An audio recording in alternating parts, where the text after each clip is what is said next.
Now let's turn our attention to Africa. 2 coups have taken place in a span of about a month, both in former French colonies. In West Africa's Niger and Central Africa's Gabon. And in both cases, they were led by members of the Presidential Guard. These were men who were supposed to protect the presidents. Instead, they put them in detention. Now, in both Niger and Gabon, the presidents are being held in their respective presidential palaces. So, a lot of similarities, but that's where the list ends. There are differences too. In Niger, for example, the coup is overtly fueled by an anti-France sentiment. And it's a very strong sentiment.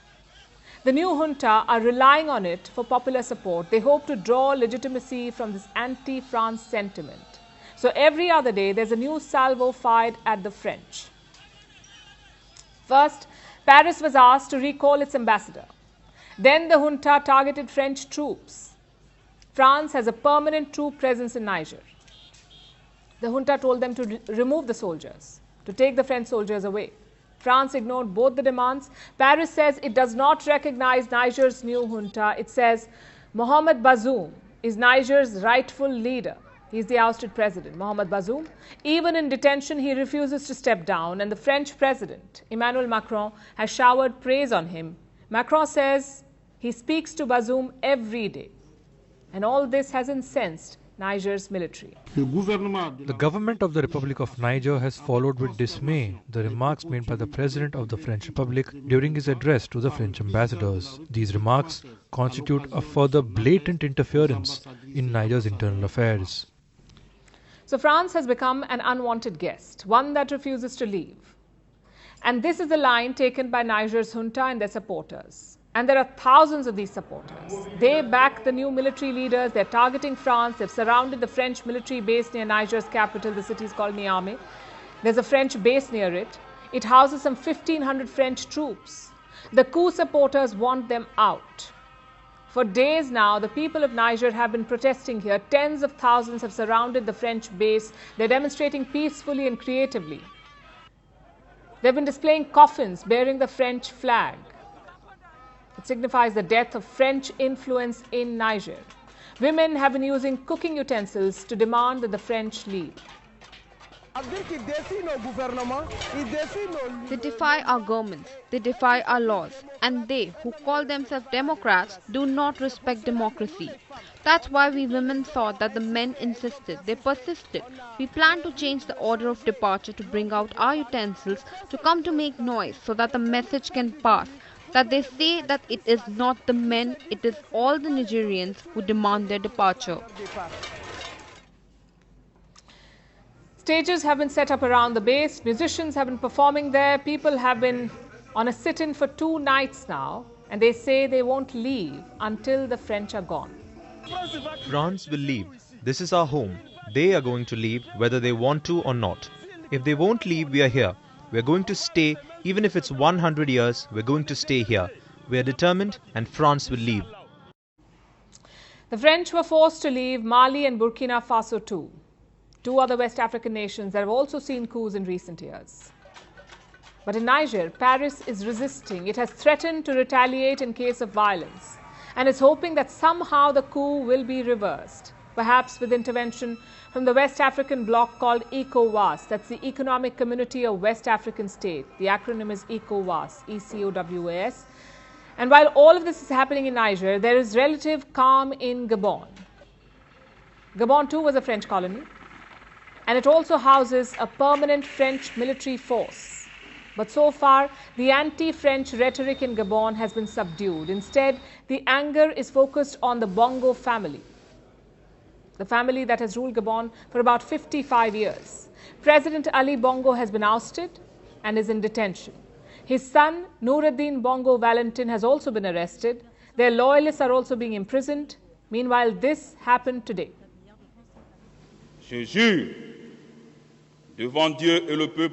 I swear before God and the Gabonese people to loyally preserve the Republican regime, to respect and uphold respect in the transitional charter and the law, to carry out my duties for the higher interests of the people, to preserve the gains of democracy, the independence of the homeland, and the integrity of the nation's territory. That is Gabon's new president of the transition, General Brice Oligui Nguema. He was sworn in today in a ceremony full of pomp and pageantry. It's not like the brusque declaration in Niger where it was just announced that General Abdul Rahmane Tiani was in charge. Gabon's coup looks more aristocratic. In Niger, the junta had said it will hand back power to civilians in 3 years. Negotiations are on with neighboring nations. The West African bloc ECOWAS wants a 9-month transition period. Algeria has proposed a 6-month period for the junta to give up power. Now, none of these have been accepted, but talks are still on. In Gabon, we still have no transition timeline. Even though there's a president of the transition now, the one you just saw, Gabon's military has said that it will proceed, quote unquote, without haste. That a new constitution will be drawn up, that new democratic institutions will be put in place. It sounds like a long drawn out process, especially if they go about it without haste. Add to all of this the fact that Gabon's new leader is related to the Bongo family. He's a cousin of Ali Bongo, with supposed ties to his half-sister Pascaline, who loyally served in their father Omar Bongo's regime and allegedly promised to take care of the family. When you consider all of this, then Gabon's coup seems a little different, less about doing away with French exploitation and more about internal politics. France has condemned the coup in Gabon. It has suspended military cooperation with the new regime, but it's not antagonizing the new rulers like it is in Niger. And that may change in the near future, but it could also be that Gabon's new leader takes a leaf out of his cousin's book, keeping ties with France alive for mutual benefit. Here in India, we love guests. The hospitality, the respect, all of it comes naturally to us. But this respect is supposed to be a two-way street. You give and take respect. Someone should tell that to Xi Jinping. He was supposed to be India's guest at the G20 summit, but he won't be coming. He's pulled out at the last minute. Now, to be fair, the chances of Xi Jinping coming were always low. We kept hearing reports of his possible absence in New Delhi, but until today, it was not confirmed. It was not official. And that signals China's intentions. Because Xi Jinping is not the only leader who is not coming to India. Vladimir Putin is not coming either.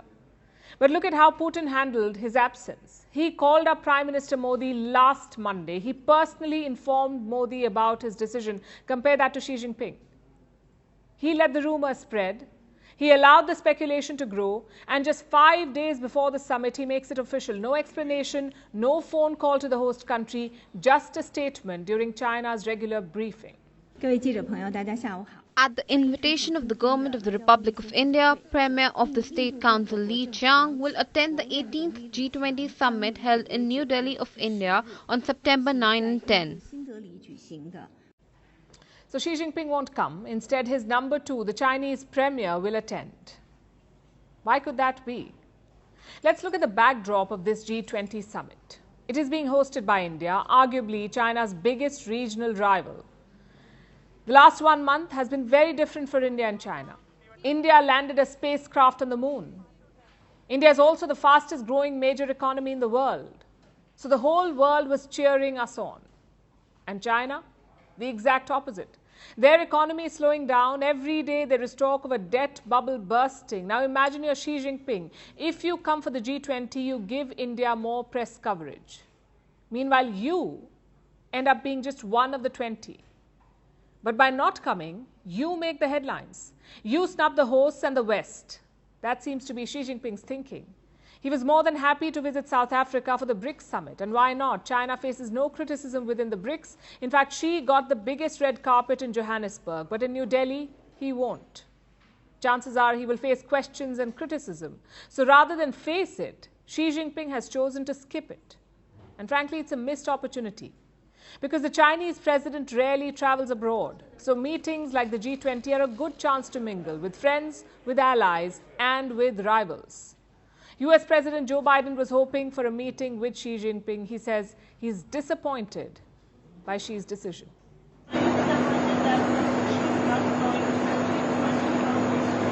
I am disappointed, but I'm going to get to see him. Thank you. Normally we say speculation does not help. But in this case, perhaps it does. It's important to understand why Xi Jinping is not coming. Is it because he thinks the G20 is worthless? Is he moving on to BRICS Plus? If so, the G20 faces a big challenge because China, at the end of the day, is home to 1.4 billion people. It is also the second largest economy in the world. So a G20 without China is certainly less influential. But on paper, Beijing has denied this. They claim to attach, quote unquote, great importance to the G20. Listen to this. I can tell you that the G20 is a major forum for international economic cooperation. China has always attached great importance to and actively participated in relevant activities.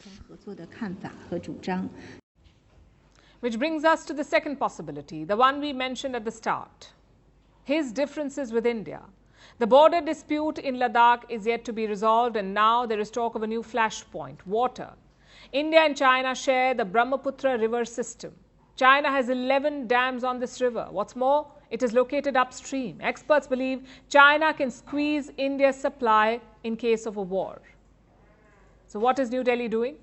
Making dams of its own. Last month, India decided to revive 12 hydropower projects, basically dams. All of them are located in Arunachal Pradesh. Put together, these dams will cost around $15 billion. Reports say they have two purposes. One is the obvious one, to generate electricity. The second is strategic, to protect against China's upstream advantage. India is also making some military moves. The Air Force has begun major drills along the border with China and Pakistan. It is called Exercise Trishul. And the Air Force has called in the big guns for this one. Fighter jets like the Rafale and the Sukhois will be taking part. So will C-17 carriers and attack helicopters. The drills will run from today until the 14th of September, which means throughout the G20, this drill will be on. If Xi's absence was China's message to India, then these drills are India's message to China. And it's an important message because Xi Jinping's absence is not a reflection of New Delhi's presidency. India can only invite people. India cannot force them to come. So this episode reflects more on Xi Jinping himself, his failures at home, his differences with the West, and his inability to lead the global South.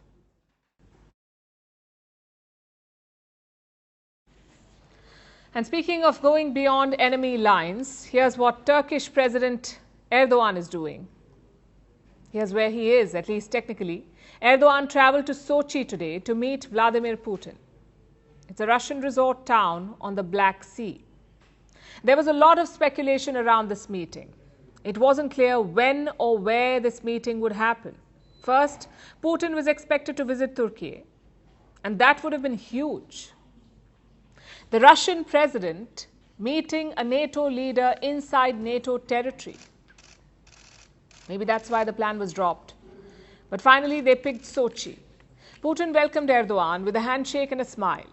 Afterwards, they got down to business. The big issue was the Black Sea grain deal. Erdogan was pushing Russia to revive it, but today he had no luck. Putin said the deal cannot be revived unless his conditions are met. Listen to this. As I have said more than once, we were simply forced to make this decision. Russia was forced to do it, as Western countries blocked and continue to block the grain deal in terms of ensuring access of Russian agricultural producers to world markets. Well, it can't be tolerated further. Not surprising though, Russia's actions always suggested this would happen. Take a look at these pictures. They show the Ukrainian town of Odessa on fire. It was attacked by Russian drones on Sunday. At least 2 people were injured. Now, Odessa is a port town. Ukrainian grain is shipped from Odessa to the world. So why did Russia attack it? To send a message that their position will not change. So Putin's decision is not surprising really. But one of his comments stood out. He said there is no shortage of food grains, there is only a distribution problem. Listen to this. The termination of the grain deal did not affect the global food markets. I would like to emphasize this in particular. No matter what is said about this, grain prices continue to decline. There is no physical shortage of food. There are problems with its fair distribution, that's true. But this has nothing to do with the so-called grain deal. Well, technically he's right. There is a distribution problem.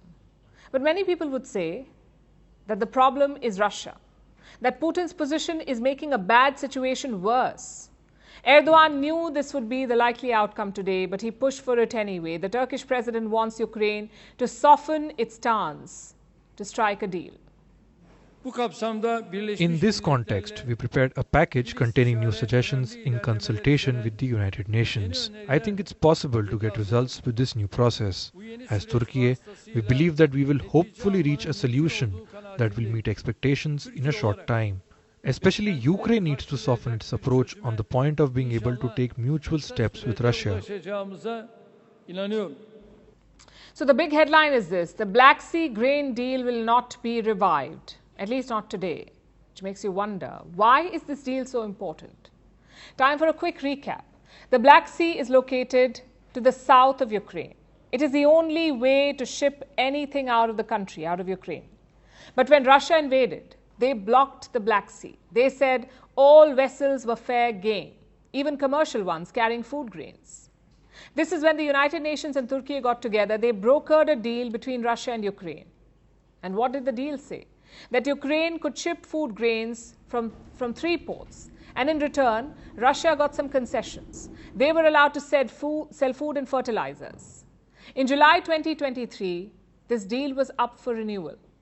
Putin said, we won't do it. He said the West was not keeping its word, that Russian food exports faced a lot of restrictions. Which brings us to present day. Only 3 Ukrainian ships have left the Black Sea since July. All 3 without Russia's permission. If Moscow wants to, they can attack these ships. I'm sure all of this sounds complicated, but I bet you too have felt its impact. Wheat prices have increased 10% since July. Food inflation is rising globally. One of the reasons is the collapse of this deal. Just ask Erdogan, why do you think he's brokering this deal? It's certainly not because of compassion. Erdogan is doing it for political gains. Turkey's inflation was almost 60% in August. It was 47% the month before. To make matters worse, Erdogan thinks he's a financial genius. He doesn't believe in interest hikes. He thinks cutting interest rates will control inflation. Clearly, it's not working. But who will tell that to Erdogan? He needs this grain deal to cool prices down at home. If not, he needs a backup plan. And guess who has one? Vladimir Putin. He has presented a proposal to Erdogan, 1 million tons of Russian grain at discounted prices. Talk about a sweetener. Turkey gets the food grain and Russia gets Erdogan off their back. It's not clear if Ankara will accept this deal. But one thing is quite clear, Putin will keep leveraging food grains. He realizes it's the best way to put pressure on NATO. Having said that, it is a double-edged sword. So far, most of the developing world has refused to condemn Russia's war. Will they keep doing that when inflation hits double digits? When Russian rockets destroy Ukrainian grain? That's the risk for Putin.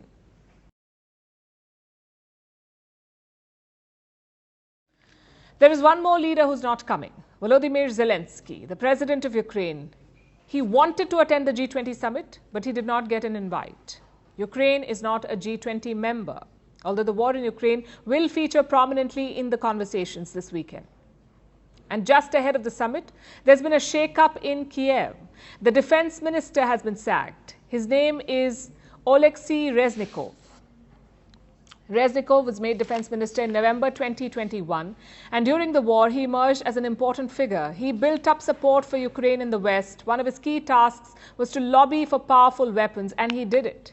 But in recent weeks, some reports emerged. They said his days in the defense ministry were numbered. And yesterday, President Zelensky put an end to the speculation. He confirmed Reznikov's exit. This week, the Parliament will be asked to make a staff-related decision. I would like to outline it now. I have decided to replace the Defense Minister of Ukraine. Oleksiy Reznikov has been through more than 550 days of full-scale war. I believe that the ministry needs new approaches and other formats of interaction with both the military and society as a whole. A new approach, that's what the president wants. And it is a fact that the current approach is not working. A few weeks back, Ukraine launched a counter-offensive. There was a lot of hype around it. They wanted to retake occupied territory. They wanted to push the Russians back. None of it is happening. It proved to be a costly and futile exercise.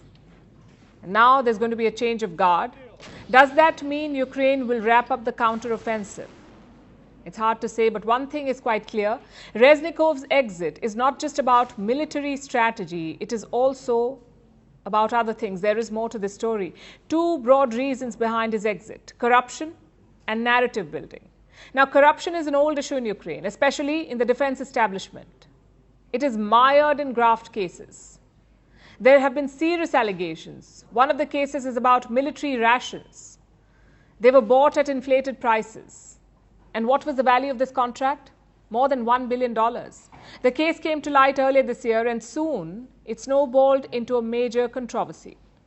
Reznikov was the defense minister then, but he did not sign the contract, and yet he was the one who came under fire for it.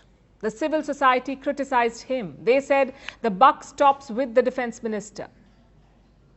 He, on his part, called it a smear campaign. He pushed back against the criticism, but he wasn't really able to sway public opinion. Because this is not a one-off. Ukraine's army is plagued by corruption. Multiple scandals have come to light. Corruption in medical exemptions was investigated. Conscription officials were caught taking bribes. And some cases are truly incredible, like this one. Ukraine's enlistment offices were audited. One recruitment chief was caught. Doing what? Using soldiers as his personal servants. They were sent to his private estate and used in construction activity. Soldiers. All of this happened on Reznikov's watch. So while he wasn't personally implicated in any case, on the anti-corruption front, he seemed ineffective. And perhaps Zelensky thought a change was necessary. Also, Western allies have poured billions of dollars into this war. The last thing they would want is for that money to be lost in corruption. And they would ask questions if they're not asking them already. Hence the sacking. Reason number two could be the need to build a new narrative. Meet Rustem Umerov, the man who will be Ukraine's new defense minister. He used to be an investment banker and a member of Ukraine's opposition. But since the beginning of this war, Umerov has donned the hat of a negotiator. He's been involved in prisoner exchanges. Also, the Black Sea grain deal, the one brokered by the United Nations, a deal to secure grain exports from Ukraine to the world. Umerov was Ukraine's chief negotiator for that deal. Recently, that deal fell apart, Russia walked out, and talks are on to revive it. So why did Zelensky choose this man for the defense minister's post? Is he preparing to negotiate with Russia? Well, it's a possibility. Kiev could also be trying to send a message to Moscow. Umerov belongs to the Crimean Tatar community. It's an ethnic group in Crimea, a region that Russia took in 2014. They annexed it in 2014. And since then, these Crimeans are said to have been persecuted. Umerov has been speaking about this. In fact, I have a quote from him from 2021. He said, "The deportation of Crimean Tatars is one of the greatest crimes of the Soviet regime. It was started by the tyrants in power at that time in order to exterminate an entire nation." So this appointment could be a political message. And what happens to Reznikov? He could get a different job. Some reports say he could be Ukraine's next ambassador to the UK. We'll have to wait and see. Either way, Zelensky is shifting gears. What about Russia?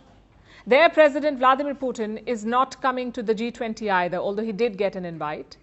Instead, Putin is going to China next month. And ahead of that visit, China is extending more support to Moscow. Russian banks are raising money from China. Leading Chinese banks have stepped in. They're giving loans worth billions to Moscow.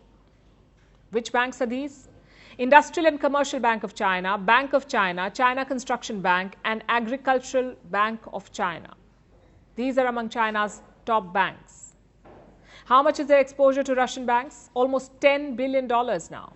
Russia depends more on Chinese banks now.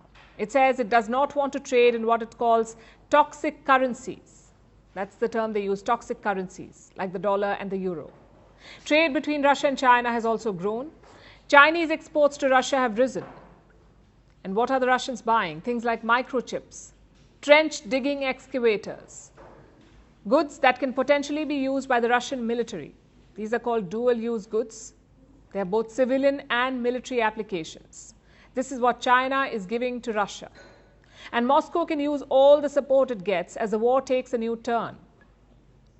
Yet another drone attack was reported today on a building in Kurchatov. This is near the Ukraine border. Reports say Russia's intelligence services were using this building. The attack did not cause a lot of physical damage, but perhaps that was not even the idea. Ukraine has taken the war inside Russia. It has changed its defense minister and it's working on building a new narrative. Expect more action in the weeks ahead. And now it's time for Vantage Shots, images that tell the story. It was a crash and burn for the Burning Man Festival in the United States. 72,000 people got stranded after a rainstorm turned the festival into mud, the festival site rather, into mud. Landing once on the moon was not enough for the Chandrayaan-3 lander. The Vikram lander conducted a hop experiment, landing on the moon once again. And move over Jack Sparrow. There's a new pirate in town. German Chancellor Olaf Scholz is sporting an eye patch to cover bruises from a fall while jogging. Scholz says he's excited for the memes to come. And finally, we're taking you back in history. On this day in 1998, Google was founded by Larry Page and Sergey Brin. This was while they were PhD students at Stanford University, initially called BackRub. It began as a research project. The duo wanted to create a tool that would deliver relevant search results to readers. 25 years later, Google is the world's largest search engine. We're leaving you on that note. Thank you for watching. We'll see you tomorrow.